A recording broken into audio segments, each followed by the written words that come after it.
বাঙালির ১২ মাসে ১৩ পার্বণ। প্রতিটি পার্বণেই রয়েছে বিভিন্ন রকমের খাবারের স্বাদ। তার মধ্যেই সামনেই আসছে জন্মাষ্টমী।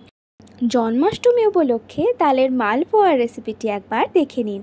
একটি পাত্রে এক এক করে দিতে হবে ছোট বাটির ১ বাটি মতো সুজি। যতটা পরিমাণ সুজি দেওয়া হয়েছে তার দ্বিগুণ পরিমাণ ময়দা, কয়েকটা নারকেল কুচি, শুকনো খোলায় ভেজে গুঁড়ো করে নেওয়া বাদাম, স্বাদমতো চিনি এবং কড়াইতে একটু গরম করে নেওয়া তালের পাল্প। তালের পাল্পটা কাঁচাও দেওয়া যাবে। এরপরে একটু একটু করে দুধ অ্যাড করে সব কিছু একসাথে মিশিয়ে নিতে হবে। মালপোয়ার এই ব্যাটারটা খুব একটা ঘন হবে না, তাই দুধের পরিমাণটা একটু বেশিই লাগবে। এখানে দুধের পরিবর্তে জলও ব্যবহার করা যাবে। সব কিছু মেশানো হয়ে গেলে এই ব্যাটারটাকে ৩০ মিনিট রেখে দিতে হবে। ৩০ মিনিট পরে কয়েকটা মৌরি দিয়ে, আর যদি ব্যাটারটা ঘন হয়ে যায় তাহলে আরেকটু দুধ বা জল মিশিয়ে ব্যাটারটাকে পাতলা করে নিতে হবে। অন্যদিকে কড়াইতে তেল গরম করতে বসিয়ে দেবেন।